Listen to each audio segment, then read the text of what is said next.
So, anyways, my name is Mzwama Nia, and I've been on this journey from rock bottom.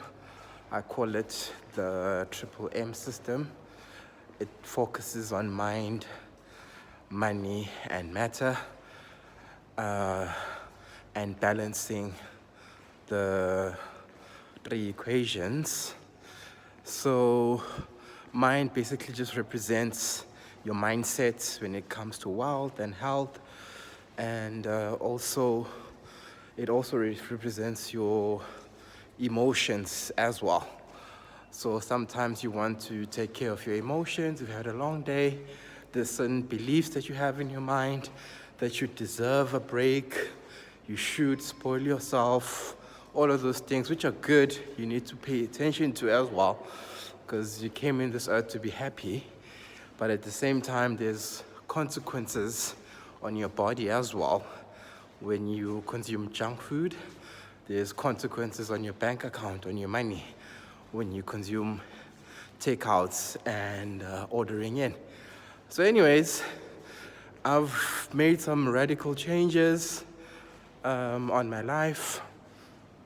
You know, quit cigarettes, quit alcohol, and things like that. And taking a serious look into my debt situation. Got into a lot of debt when I was unemployed.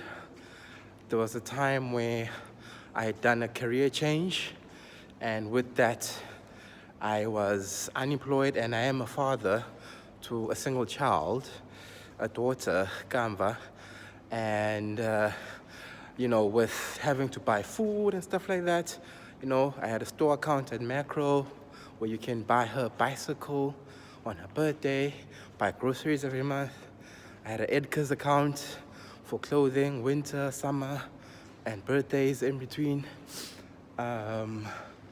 So yeah, that's the situation I had. And of course, being a generous Xhosa man, we have what we call Ubuntu. So definitely had a YDE account to spoil those little sisters on birthdays. I was always the person spoiling people on their birthdays. My sister, my other sisters, younger sisters, always buying. And even when I was unemployed, being a student at UCT, University of Cape Town, I was still spoiling people. I had exhausted my portfolio. So as a working person, I had accumulated a portfolio, but eventually I had to sell all those shares, and one of the biggest players in my portfolio was Capitec, and I was quite early at Capitec when it was around 400 Rand, 600 Rands, 800 Rands, whereas now it's above 3,000 Rands. But I eventually had to sell, and I hit my rock bottom financially. So I revisited my principles that I came up with in a long time ago, this Triple M system, and it's been going well, As a normal person, you take a break. Another drastic change I did was that I do some fasting, for spiritual reasons, to help me with my growth mindset, but also it does help with my weight as well. It's low. I am living with bipolar, so the medication that I take, which is lithium, does tend to be a cause of my weight. And this is not something I'm just making up. It's literally on the notes that my psychiatrist wrote down when I was being transferred from a province called KwaZulu-Natal, the land of Shaka Zulu, to Cape Town, which is Western Cape, where I'm currently working and residing. So I've been living that way, fasting, praying, all of that, taking care of my spiritual side as well, trying to even stay away from things like lust, pornography, things like that, and doing my best. Um, I'm not gonna say to be holy. I don't believe in piety, but to try and be focused in the best way that I can, because there's a lot of distractions that a man can face. So, anyways, sometimes I take breaks. I took one break from extensive gym and fasting for about a week. And then I went back on it last week. And so I decided I'm just going to take breaks on weekends. So I dry fast. No food, no water, no juice, no vegetable, no fruit, nothing. Until 6 p.m. when it's sunset, which is the time in South Africa for sunset. And then I can have normal food. But even then, I wash my portions, no starch, no rice, no pap, nothing like that. Some call it grits in America, something like that. So I avoid, things like that. I just have, meat, veggies, and I have tuna with Provitas, those biscuits, and I avoid bread as well. So yeah, that's been my life for a long time now, probably more than 40 days I've been doing this. But I did take a break, as I said, and I started again. So I was today on day 6, but it was a tough day. It was a tough day. I was literally craving random foods. We have something we call boerewors roll in South Africa. I was particularly craving that, or craving a sausage. Pause. Craving a sausage. Craving a sausage. I don't remember what else I was craving, but I was with a friend of mine. This is now around 4 p.m., quarter to 4 p.m. And I confide in my friend. I'm like, today is actually quite a struggle. I can feel this fasting is a struggle, because normally God gives me the strength and it's easy.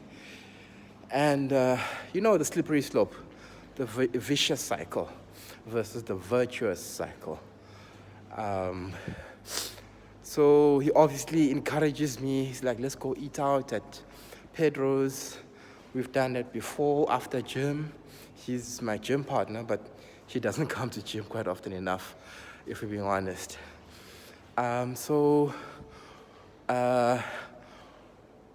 We then go where he wanted to go, which is at Clicks, which is a pharmacy. And then I get tempted. I buy an energy bar, and then I buy another energy bar, telling myself I can wait up until 6 p.m. But I was tired. My body was tired. I was hungry. I don't know. I wasn't really thirsty, but I was hungry. And in my heart, I just told myself, you know what? I'm going to give in. Let's have this Pedro's. But for some reason, he decided not to. But I had already made up my mind that I'm breaking my fast. So I ate the energy bars something after 4 p.m., which means I also drank the water, slippery slope. Then I told myself, this is where I draw the line. I do not want my psychology to play tricks on me and then say, you've done this. That's what the devil says. You've already done this. You might as well do that. You're going to hell for one thing. Might as well go all out,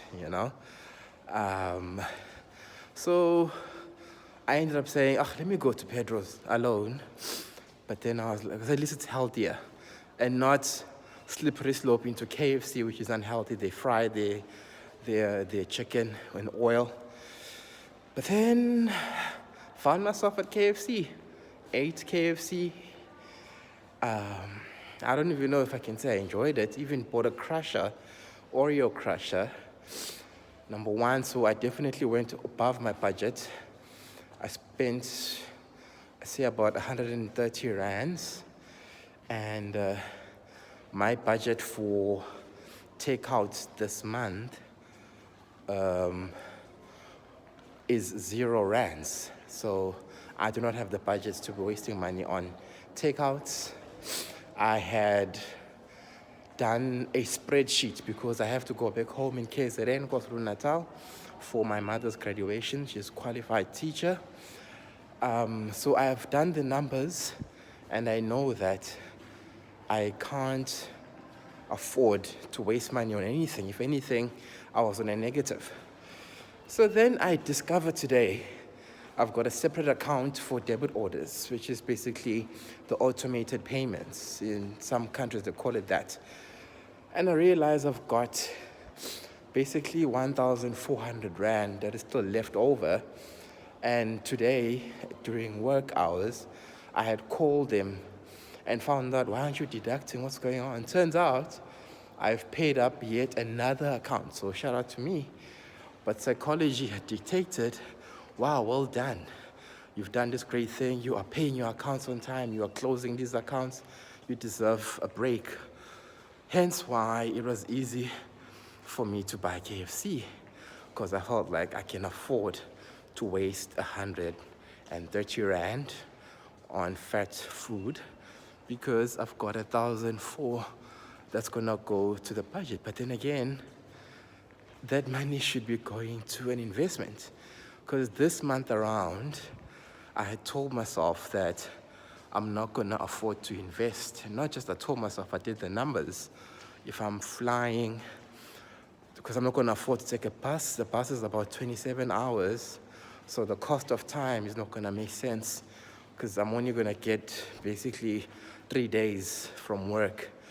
So I decided to take a flight, which is decent prices, but it is a bit expensive. There's other costs as well. So I was not gonna afford to invest. So, I don't know, the algorithm or God was judging me. But I definitely ran into some videos that say things that I already know, things that I preach myself, that were basically judging me. And it's important for you to show grace to yourself and compassion. But at the same time, you need to balance that out with being honest with yourself and holding yourself accountable. So, yeah, when I was gymming, which again I'm proud of, got there at 4 p.m. It's basically going to 8 p.m. Of course, 30 minutes of that to 45 was me at KFC. But I worked hard, and I'm proud of myself for that. But the point is, as soon as I get home, or even in the Uber ride, I'm going to transfer at least 1,000 Rand of that money that I'm saving from debt, and I'm transferring it to an ETF, a tax-free ETF, so I can make investments. I already have some. I'm just adding to that. So I just wanted to be quite honest with my moment of weakness.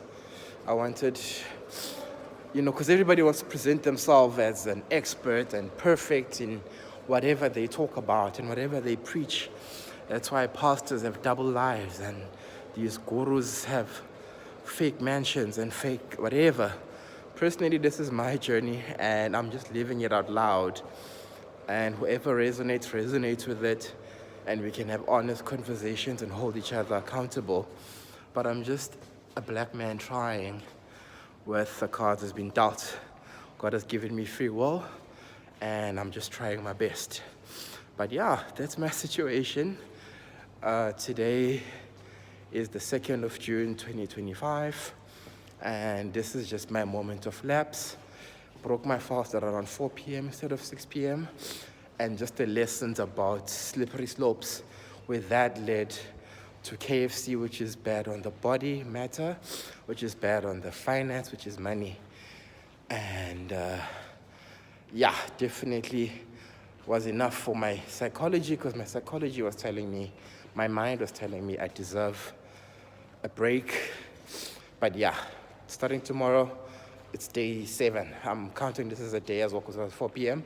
But I'm gonna continue with my journey. And as I fast, I save a lot of money. So I'm gonna go back to my rebellion from the consumption mindset that we've been given under capitalism. So be with me on my journey. Peace out. Love you all.